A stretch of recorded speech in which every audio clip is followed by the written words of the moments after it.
State Representative Tony Tinderholt, Republican of Arlington, thank you so much for joining us. We really appreciate it. So you ran for Speaker of the House before the House GOP caucus. You came up short. What was your response to that? What was your thought? It's always tough when you don't get to where you need to be, but we still have we have one more shot. We've got January 10th, the first day of session, where we have the formal vote on the House floor. So we're hoping that it turns out good, and we're going to see what happens that day, sir. And why is it important for you to run for Speaker on that day? Well, like I tell everyone else. Well, first of all, the reason it's that day is the first session is the day that we choose Speaker of the House. But the reason it's important, I think, is that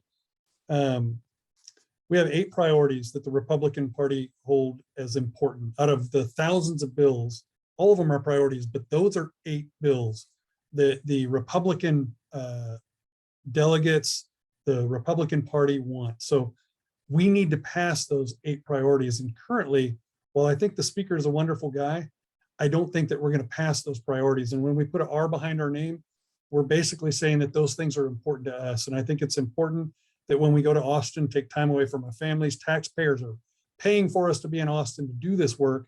I think it's incumbent upon us to make those 8 priorities just as important as the other things that the individual members make important as priorities for themselves. So let me ask you about those priorities. What are some of the top ones, and why don't you think they would pass if Dade Phelan remains Speaker? Well, currently what you'll see is, like I said, I think Dade's a great guy, but Dade also uses the Democrats to win the election for Speaker of the House. Out of 150 members, you need 76. And so you have to participate with the Democrats and give them wins. Wins are like removing felonies from cheating in elections like we did last time. Wins for Democrats are not passing gender modification of children, which was low-hanging fruit last time. We had wins last time, but if we weren't going to the Democrats and asking for them to participate in what our caucus choice is, I believe that we would have significantly more wins for Republicans. Got to remember, the House is held by Republicans, the Senate's held by Republicans, and we have a Republican governor. In speaking with some conservatives, after the 2021 session, there were, the Republicans I spoke with said there were victories. You had election integrity passed, constitutional carry passed, most abortions are now banned in the state because of the so-called trigger law.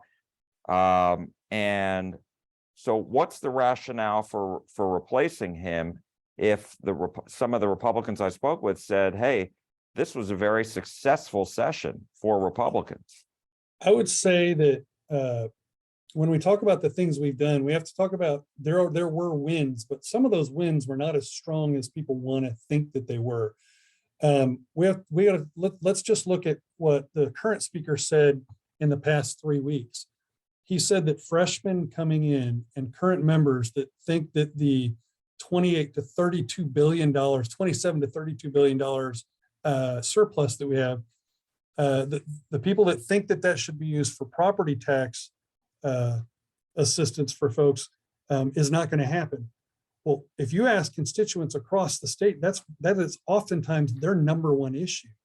When you look at the border, we didn't do enough on border security. The current speaker is wanting to roll back protections for unborn children. So I just believe that there's opportunity for us to be more conservative and get more conservative things done with a new speaker. One of the things that you have advocated for are only Republicans can be committee chairs. Why is that so important? Well, let me be clear on that. There's a couple things I want to be clear on before we say that. It says that the majority party would have chairman and chairwomen. And so if the Democrats were in control, that rule would still be in effect. So the other thing that I have to be clear about is, as a speaker candidate, I can't tell you what I will or will not do by law, who I can or won't keep. But I'll tell you that last time this rule came up, that I voted for the rule. I'm confident that the rule is going to come up again on day 3 on January 12th. As a member, I'll vote for it. And I think that the number has significantly increased. Proposition 6 last March in the Republican primary, statewide passed by 82%. They're not saying that we dislike Democrats because many of them are very good friends of mine. I just don't believe, and I think 82% of Republican voters are saying, why would we put them in leadership positions to be chairman or chairwomen of a committee when they have the opportunity to kill and water down Republican priority legislation? And I think that it just doesn't pass the common sense test. It doesn't mean we're punishing anyone. It doesn't mean that those are not important members. But I think that our priorities are very important as well. Texas is one of really a few relative few states that still has minority party representation as far as committee chairs. Do you think that that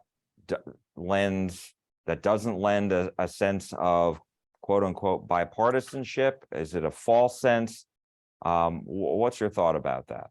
I think whether a topic is partisan or bipartisan is not, the bipartisan issues that we're going to pass will pass regardless of who we have as chairman and chairwoman. The things that both of the things we think are important, which is probably 80% of the stuff out there.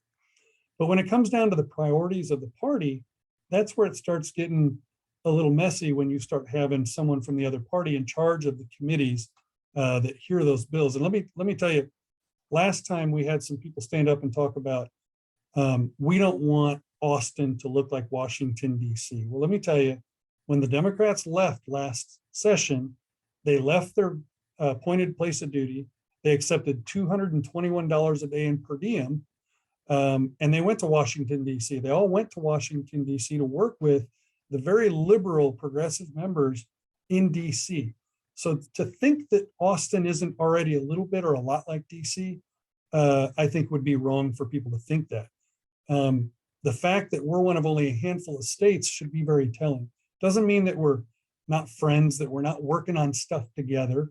It means that we're pushing the priorities of our party. And when we have Democrats in chairmanships and chairwomanships, we're literally reducing the control that the voters gave us at the ballot box to push the priorities across the line.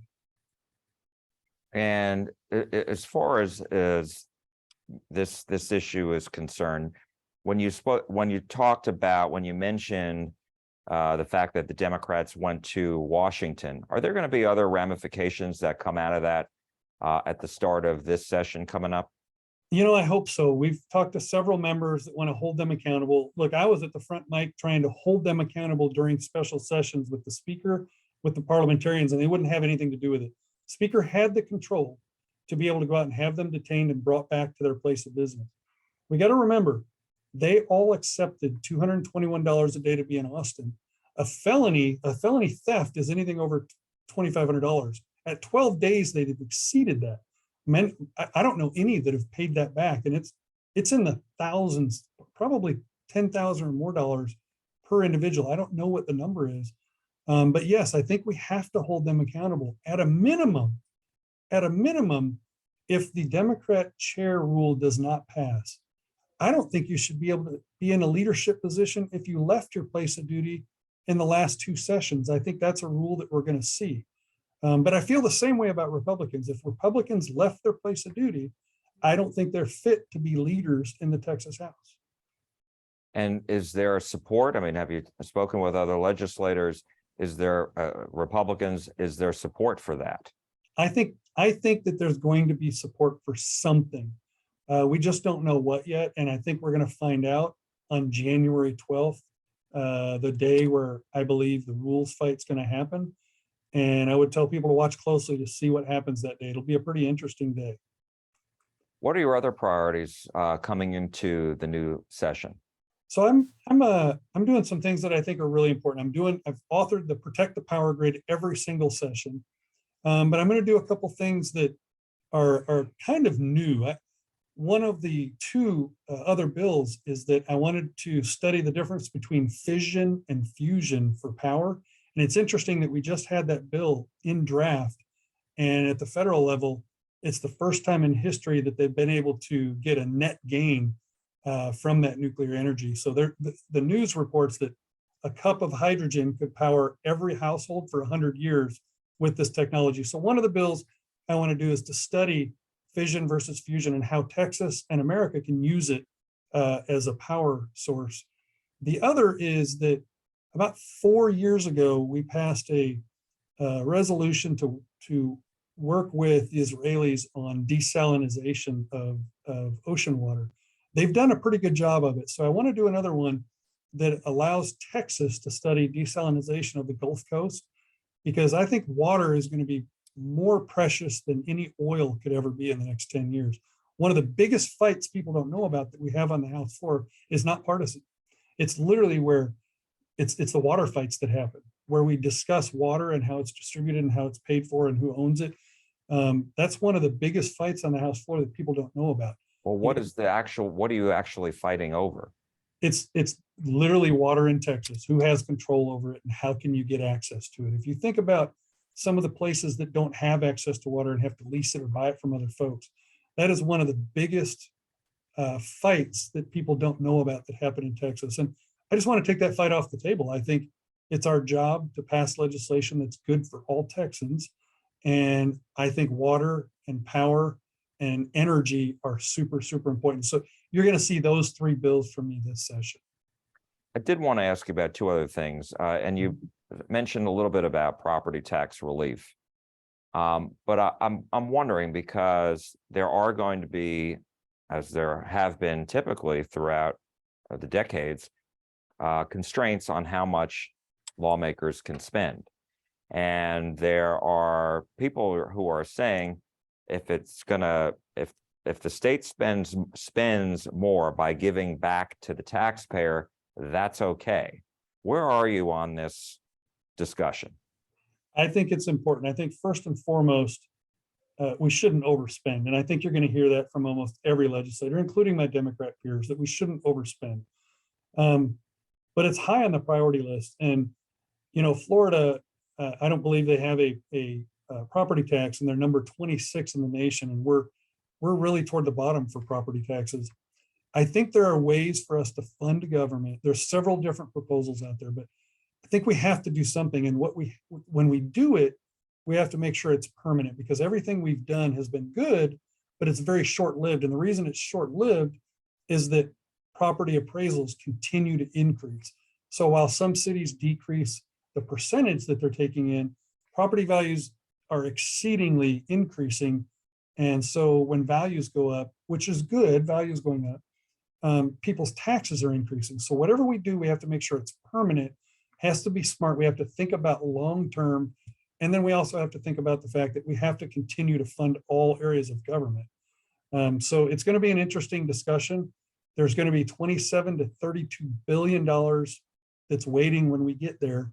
And we have to find out how to use it. And I just want to make sure that we're smart with it. We have to remember it's not our individual money. It's the 30-ish million people out there. It's their funds, their money, and we have to be smart about it.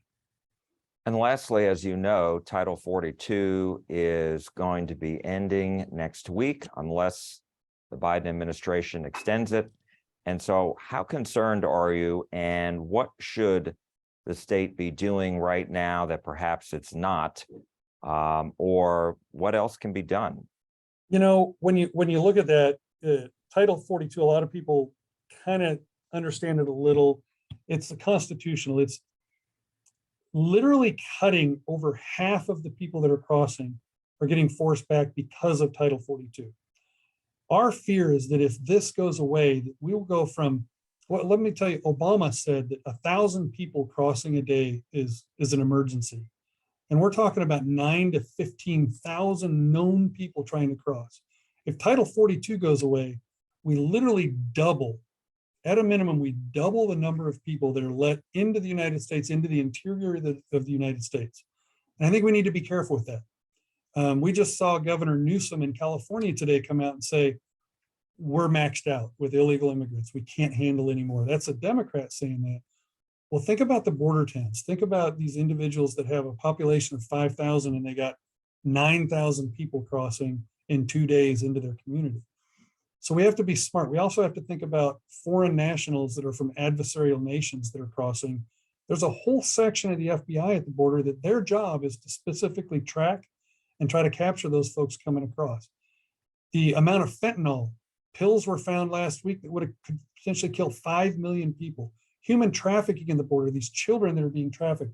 I think I saw numbers today where over 30 or 40,000 children were let into the United States and went to people that were not their biological parent. That's scary to think about human trafficking and what this border crisis is doing. So I think the short story is getting rid of Title 42 will be horrific for those young women and children, horrible for us here because of the drug crisis. It'll be great for cartels. They're going to love it, but it's going to be bad for America and bad for Texas. State Representative Tony Tinderholt, Republican of Arlington, thank you so much for joining us. We appreciate it. Thank you, sir.